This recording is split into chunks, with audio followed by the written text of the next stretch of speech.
यसलाई अलिकति ठोस भाषामा कुरा गर्ने हो, जनताले बुझ्ने भाषामा प्रयोग गर्ने हो भने नेकपा एमाले जिन्दाबाद, भोट केमा हलोमा। नेपाली काङ्ग्रेस जिन्दाबाद, भोट केमा कलममा। हामीले त्यो दृश्य देख्यौँ नि। 1.5 वर्षपछि त उहाँले प्रधानमन्त्री छोड्नुपर्छ। अहिलेको सहमति अनुसार यदि त्यो सहमति अगाडि गयो भने त्यसपछि मन्त्रीहरू पनि कतिपय फेरबदल हुन्छन्। प्रदेशमा तपाईँहरूले देख्नुभयो होला नि। प्रदेशमा पनि यति महिना तिमीले खाने, यति महिना मैले खाने भन्ने उहाँहरूले सम्झौता गरिसक्नुभयो। त्यहाँ फेरि सबै मन्त्रीहरू फेरिनेछन्, त्यहाँ मुख्यमन्त्री फेरिनेछन्, कर्मचारी प्रशासन फेरिनेछ। अनि कहाँनिर स्थायित्व भयो त? त्यति बेला 124 जाति समुदाय भन्ने थियो। अनि नेपालमा 124 जाति समुदायका राज्य बन्न सक्छन्? सम्भव छ? हुन त आजकल पुष्पकमल दाहाल प्रचण्डजीले बोलेको हामी सुन्छौँ। हामीले त उहिले भनेको हो नि, अब 14वटा राज्य चाहियो। अनि उहाँलाई हिजो प्रधानमन्त्री हुँदाखेरि के बिर्सिनु भएको थियो र? अनि अहिले 14 राज्य चाहियो। अनि पूर्वमा गयो फलानु जाति, पश्चिममा गयो फलानु जाति, दक्षिणमा गयो फलानु जाति। त्यो यस्तै राख्नुपर्छ भन्ने छन्। कोही अहिले तपाईँहरूले सुन्नुभएको छँदैछ सबैले, अहिले भर्खरै गृह मन्त्रालयमा यो सरकार आएपछि नागरिकता समस्या समाधान समिति भनेर कर्मचारीको एउटा समिति बनाइएको छ। नेपालमा जहिले जहिले राजनीतिक परिवर्तन हुन्छ, जहिले जहिले सरकार परिवर्तन भएर एउटा अस्थिर वातावरण सिर्जना हुन्छ, तैले तैले नागरिकताको विषयलाई एकदम उठाइन्छ। कयौँ पटक समिति बनेका छन्, आयोग बनेका छन्। कुनै पनि देशमा यस्तो हुँदैन। तर यहाँ किन गरिन्छ? नेपालमा जनसङ्ख्याको राजनीतिबाट नेपालको चिरकालीन अस्तित्वलाई समाप्त गरिदिने त्यो दुराशयबाट भएको छ भन्ने कुरा त मैले संविधान सभामा रहँदा त्यहाँ नागरिकताको बारेमा जे जस्ता बहस भए त्योबाट मैले प्रश्न देखेको छु। अहिले बाहिरबाट विदेशबाट आउने जति पनि मानिसहरू छन् उनीहरूको लेखा राख्नु भनेर स्पष्ट शब्दमा परमादेश गरेको समय कति भइसक्यो। सरकार किन काम गर्दैन थियो? किन नगरेको? त्यस्तै गरेर सर्वोच्च अदालतले बाहिरबाट जति पनि तरकारी, खाद्यान्न, फलफुल अर्थात् मासु नेपालमा आउँछ त्यसलाई त्यहाँ विषादीको मात्रा कति छ प्रयोग गरेर मात्रै नेपाली जनताको हातमा जान दिनु भनेर आदेश गरेको कति समय भइसक्यो। नेपाल सरकार किन गर्दैन? भने कतिपय विदेशीहरू जो हाम्रो यो नियमन नगरिएको सिमानाबाट फाइदा उठाएर नेपालमा आएर बसेका छन्, उनीहरूलाई अब नेपाली नागरिक बनाउने प्रपञ्च अनुसार यो खेल खेलिएको छ भन्ने सुन्नमा आएको छ। अब यो त भोलि व्यवहारमा थाहा होला। यहाँ अनि यो नेकपा एमाले र नेपाली काङ्ग्रेस जस्ता ठुला राजनीतिक दलहरू आइसकेपछि तपाईँले न्यूनतम कार्यक्रममा यो कुरा उल्लेख भएको देख्नुभयो? अझ सर्वोच्च अदालतले केसम्म भनेको छ भने आफ्नो सिमानाको सुरक्षा, जनताको रक्षा गर्नु सरकारको पहिलो कर्तव्य हो। यस सम्बन्धमा लिपुले, कालापानी, लिम्पिया, धुरामा समेत जुन बाह्य अतिक्रमण छ ती सबै कुरालाई ध्यानमा राखेर त्यसमा पनि सार्थक वार्ता गर्नु सर्वोच्च अदालतले परामर्श जारी गरेको छ। साथीहरू र पत्रकार मित्रहरू, यहाँहरू सबैलाई म हार्दिक स्वागत गर्न चाहन्छु र धन्यवाद दिन चाहन्छु। नेपालको राजनीतिक स्थायित्वको सन्दर्भ र नेपालको विकासको सन्दर्भलाई हामीले छलफल गर्दा योसँग धेरै विषयहरू सम्बन्धित भएर आउँछन्। सबभन्दा पहिले त नेपालको संविधानको चर्चा गर्नुपर्ने हुन्छ। जुन देशमा संविधान क्रियाशील भइसकेको हुन्छ त्यो देशमा राज्य, सरकार, संविधान बमोजिम चल्न पर्छ। हामीले जुन कानुनी शासनको परिकल्पना गऱ्यौँ, 8 वर्ष लगाएर संविधान सभाका अत्यधिक ठुलो सङ्ख्याका सदस्यबाट त्यो संविधान पारित भयो। सबभन्दा पहिले त त्यसको सम्मान हुनुपर्छ। राजनीतिक स्थायित्व भनेको संविधान मिचेर आफ्नै सिद्धान्त, नीति र कार्यक्रमको विपरीत गएर मूल्य मान्यतालाई बिर्सेर देश र जनताको सर्वोपरि हितलाई तिलाञ्जली दिएर कसैले हामी त राजनीतिक स्थायित्व प्राप्त गर्छौँ भने त्यो फोस्रो कुरा मात्रै हुन्छ। त्यसरी हुँदैन। म सबभन्दा पहिले जुन यो राजनीतिक स्थायित्वको प्रश्न छ यसलाई नेपालका राजनीतिक दलहरूले व्यवहारमा बहुदलीय प्रतिस्पर्धक प्रणालीमा उनीहरूले जसरी निश्चित सिद्धान्त, आदर्श, नीति र कार्यक्रमको माध्यमबाट अगाडि बढ्नुपर्ने हो त्यो गरिराखेका छ कि छैन? सम्पूर्ण नेपाली जनताले त्यतातर्फ ध्यान दिनुपर्छ। जस्तो तपाईहरुले सबैले हेर्नुभएको होला, नेपालको संविधानको धारा 269 मा राजनीतिक दल निश्चित दर्शन, सिद्धान्त र नीतिको आधारमा चल्नुपर्छ र त्यसकै आधारमा उले घोषणापत्र निर्वाचन आयोगमा दर्ता गरेर त्यसको प्राप्तिको लागि काम गर्नुपर्छ भनेर लेखेको छ। तर हामी देखिराखेका छौं नि, जस्तो उदाहरणको लागि अहिलेको सरकार, वर्तमान सरकारमा बस्ने जुन राजनीतिक दलहरू छन्, नेकपा एमाले जसको म सदस्य छु, नेपाली कांग्रेस, महन्त ठाकुरजीको दल, सीके राउतजीको दल, यी दलहरूको कुन सिद्धान्त मिल्छ, कुन नीति मिल्छ, कुन कार्यक्रम मिल्छ? अझ तपाईहरुले विगतको निर्वाचनमा हेर्नुभयो भने त्यतिबेला विपरीत सिद्धान्त भएका, विपरीत मान्यता भएका, विपरीत लक्ष्य र उद्देश्य भएका राजनीतिक दलहरूले निर्वाचनमा गठबन्धन गरे।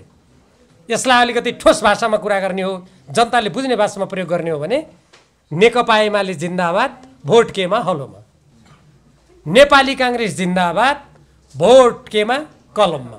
हामीले त्यो दृश्य देख्यौं नि।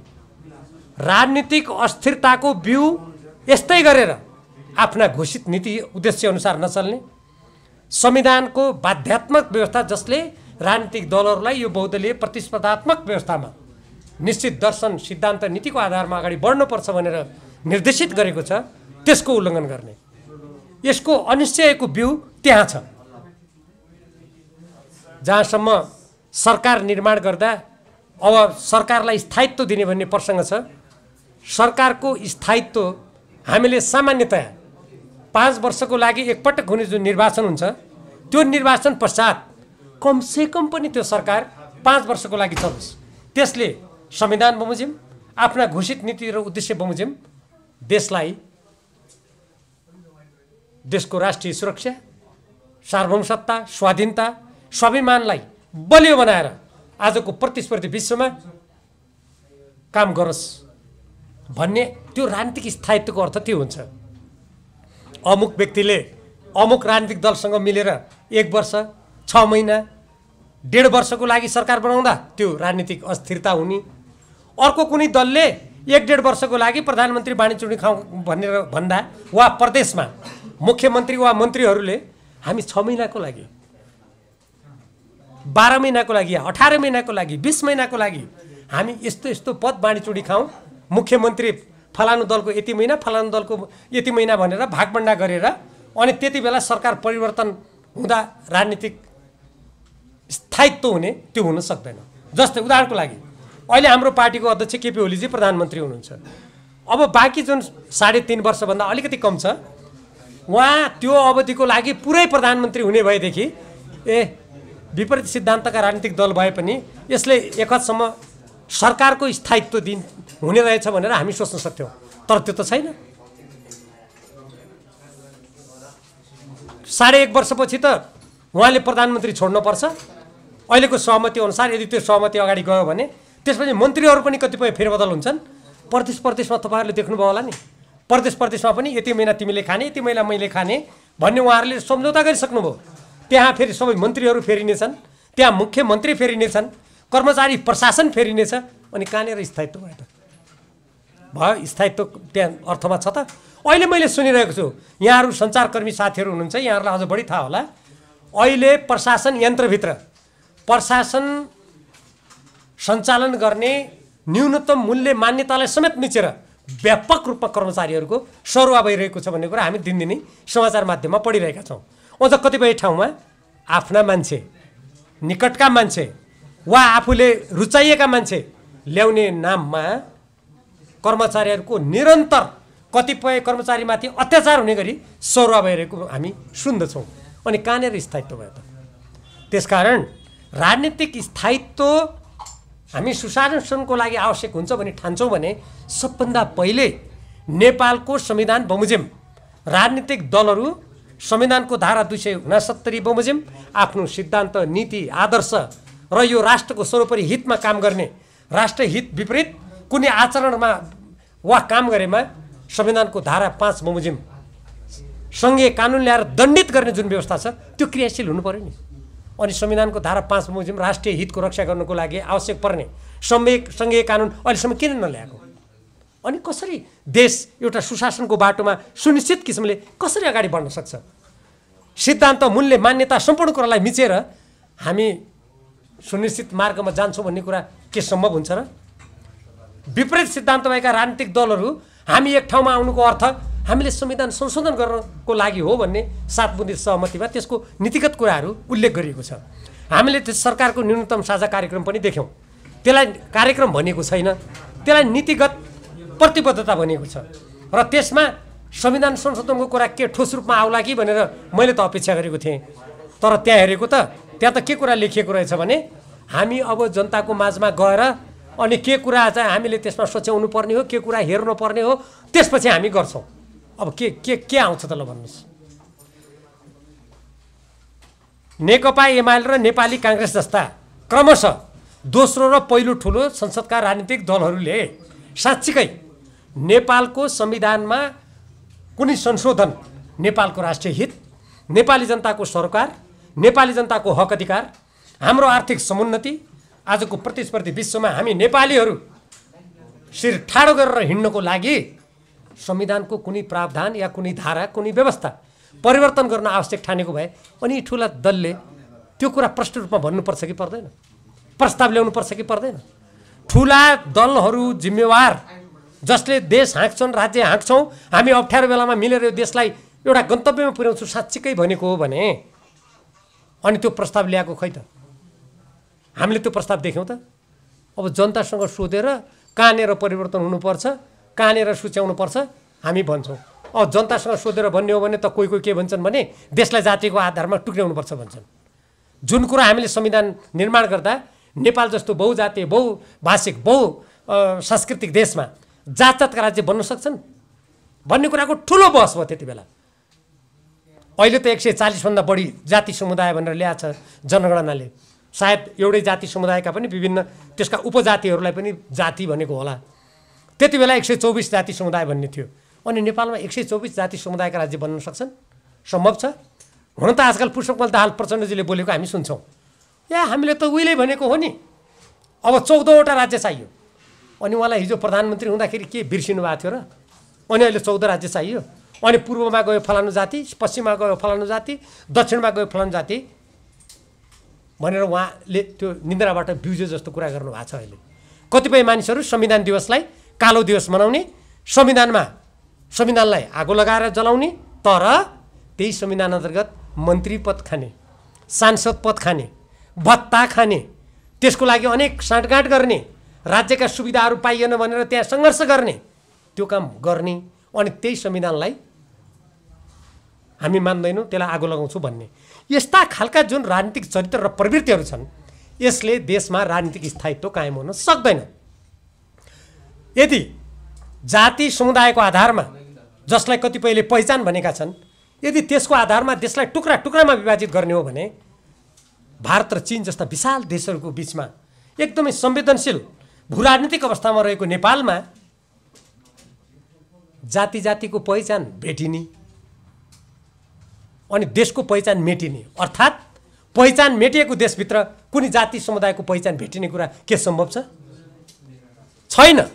त्यसकारण नेपालको संविधान संशोधन गर्नको लागि नेकपा एमाले र नेपाली काङ्ग्रेस जस्ता विपरीत सिद्धान्त भएका राजनीतिक दलहरू 46 सालमा बहुदल ल्याउन खोजे जस्तो वा 63 सालको अन्तरिम संविधानले नयाँ संविधान निर्माण गर्न शान्ति प्रक्रियाका बाँकी कामहरू पुरा गर्नको लागि हामी आफ्ना सिद्धान्तका कुराहरूलाई थाती राखेर अगाडि जान्छौँ भन्ने कुरा जस्तो हो भने उहाँहरूले संविधान संशोधनका कुराहरूलाई हाम्रा प्रस्ताव यी हुन्, ल नेपाली जनता हामी नेपालको हितको लागि, नेपालको सार्वभौम सत्तालाई बलियो बनाउन, नेपालको स्वाधीनतालाई माथि उठाउन, नेपालको आर्थिक समृद्धि हासिल गर्न, नेपाली जनता आज जुन 1 करोड झन्नै मानिसहरूले देश छोडिसकेको भन्ने हामी सुनिरहेका छौँ, तिनीहरूलाई आफ्नो देशप्रति भरोसा विश्वास गरेर देशभित्र राख्न, फर्काउन आज 75 लाख जति घरहरू भनेको छ सरकारी तथ्याङ्क अनुसार देशमा, त्यसमा झन्नै 5 लाख घरहरू खाली छन्, 1/3 जग्गा जमिन बाँझो छ। सारा विद्यार्थीहरू हाम्रा प्राविधिक शिक्षण संस्थाहरूमा समेत भर्नाको जति त्यहाँ सङ्ख्या छ त्यति भर्ना हुन सकिरहेको छैन। हाम्रा महिलाहरू कयौँ ठाउँमा रात्रि क्लबमा नर्तकी हुन बाध्य छन्, अफ्रिकादेखि दक्षिण अमेरिकादेखि खाडी मुलुकदेखि भारतका गल्ली गल्लीमा भने कतिपय युवाहरू युक्रेनको युद्धमा भाडाका सिपाही भएर आफ्नो जीवन गुमाउन बाध्य छन्। र यी कुराहरूलाई सम्बोधन गर्नुको लागि अब नेपाली कांग्रेस र नेकपा एमाले जस्ता ठुला राजनीतिक दलहरू हामी सरकारमा आएर संविधानका यी धाराहरू, यी दफा, कानुनका यी प्रावधानबाट हामी राष्ट्रले अहिले सामना गरिरहेका चुनौतीको सामना गर्छौँ भन्ने प्रस्ताव ल्याएको भए हो कि क्या हो? यो सरकार चाहिँ वास्तवमा संविधान संशोधन गरेर अनि यी राष्ट्रका समस्याहरू समाधान गर्न अग्रसर भएको क्या हो भनेर सोच्ने स्थिति हुन्थ्यो। त्यो त केही पनि छैन। अब जनताबाट सोध्ने भनेको कहिले सोध्ने हो? अहिले जनता त थरीथरीका छन्। कोही संविधानमा आगो लगाउने छन्, कोही जातीय आधारमा देश टुक्र्याउनु पर्छ भन्ने छन्, कोही हामी यो खुला जुन यो हाम्रो यो अन्तर्राष्ट्रिय कानुन बमोजिम नियमित नगरिएको जुन हाम्रो सिमाना छ त्यो यस्तै राख्नुपर्छ भन्ने छन्। कोही अहिले तपाईँहरूले सुन्नु भएको छँदैछ सबैले, अहिले भर्खरै गृह मन्त्रालयमा यो सरकार आएपछि नागरिकता समस्या समाधान समिति भनेर कर्मचारीको एउटा समिति बनाइएको छ। नेपालमा जहिले जहिले राजनीतिक परिवर्तन हुन्छ, जहिले जहिले सरकार परिवर्तन भएर एउटा अस्थिर वातावरण सिर्जना हुन्छ, तैले तैले नागरिकताको विषयलाई एकदम उठाइन्छ। कयौँ पटक समिति बनेका छन्, आयोग बनेका छन्। कुनै पनि देशमा यस्तो हुँदैन। तर यहाँ किन गरिन्छ? नेपालमा जनसङ्ख्याको राजनीतिबाट नेपालको चिरकालीन अस्तित्वलाई समाप्त गरिदिने त्यो दुराशयबाट भएको छ भन्ने कुरा त मैले संविधान सभामा रहँदा त्यहाँ नागरिकताको बारेमा जे जस्ता बहस भए त्योबाट मैले प्रश्न देखेको छु। अहिले सुन्नमा के आएको छ भने कतिपय विदेशीहरू जो हाम्रो यो नियमन नगरिएको सिमानाबाट फाइदा उठाएर नेपालमा आएर बसेका छन्, उनीहरूलाई अब नेपाली नागरिक बनाउने प्रपञ्च अनुसार यो खेल खेलिएको छ भन्ने सुन्नमा आएको छ। अब यो त भोलि व्यवहारमा थाहा होला। यहाँहरू जस्तो सञ्चारकर्मी साथीहरूले अझ खोज्नु भए राम्ररी प्रश्न हुनेछ। म यही प्रसङ्गमा सर्वोच्च अदालतले यो गएको वर्ष वैशाखमा अलि अगाडि, मैले ठ्याक्कै मिति अहिले म फेरि सम्झेपछि भनौँला, उहाँ सर्वोच्च अदालतले एउटा फैसला गरेको छ। त्यो मुद्दा अधिवक्ता डाक्टर चन्द्रकान्त गेवाली र सीमाविद बुद्धिनारायण श्रेष्ठ समेतले मिलेर नेपाल सरकारको विरुद्धमा दायर गरेको मुद्दामा सर्वोच्च अदालतले फैसला गरेर के भनेको छ भने त्यसमा सीमा नियमनको उहाँहरूले माग गर्नुभएको थियो। सर्वोच्च अदालतले प्रष्ट भाषामा यो नियमन नगरिएको जुन हाम्रो सिमाना छ यसबाट तस्करी, आतंकवाद र अन्य कयौँ अवांछित गतिविधि हुन सक्ने भएको, कयौँ ठाउँमा हाम्रो सीमा विवाद भएर हाम्रो भौगोलिक अखण्डतामा समेत आँच पुग्न सक्ने र एउटा स्वतन्त्र सार्वभौम देशले आफ्नो आर्थिक समुन्नतिको लागि छिमेकी भारतसँग राम्रो सम्बन्ध कायम गर्नुको लागि समेत सीमा नियमन गराउनु, त्यहाँ बाहिरबाट विदेशबाट आउने जति पनि मानिसहरू छन् उनीहरूको लेखा राख्नु भनेर स्पष्ट शब्दमा परमादेश गरेको समय कति भइसक्यो। सरकार किन काम गर्दैन थियो? किन नगरेको? त्यस्तै गरेर सर्वोच्च अदालतले बाहिरबाट जति पनि तरकारी, खाद्यान्न, फलफुल अर्थात् मासु नेपालमा आउँछ त्यसलाई त्यहाँ विषादीको मात्रा कति छ प्रयोग गरेर मात्रै नेपाली जनताको हातमा जान दिनु भनेर आदेश गरेको कति समय भइसक्यो। नेपाल सरकार किन गर्दैन? अनि यो नेकपा एमाले र नेपाली कांग्रेस जस्ता ठुला राजनीतिक दलहरू आइसकेपछि तपाईँले न्यूनतम कार्यक्रममा यो कुरा उल्लेख भएको देख्नुभयो। अझ सर्वोच्च अदालतले केसम्म भनेको छ भने आफ्नो सिमानाको सुरक्षा, जनताको रक्षा गर्नु सरकारको पहिलो कर्तव्य हो। यस सम्बन्धमा लिपुले, कालापानी, लिम्पियाधुरामा समेत जुन बाह्य अतिक्रमण छ ती सबै कुरालाई ध्यानमा राखेर त्यसमा पनि सार्थक वार्ता गर्नु सर्वोच्च अदालतले परामर्श जारी गरेको छ। सरकार किन वार्ता गर्दैन? अनि सरकारको न्यूनतम कार्यक्रममा त्यो देख्नुभयो तपाईँहरू कसैले? अनि कसरी हाम्रो देश एउटा राजनीतिक सुनिश्चित वातावरणमा जान्छ, एउटा गन्तव्यतर्फ अगाडि बढ्छ भनेर हामीले कसरी आशा गर्ने?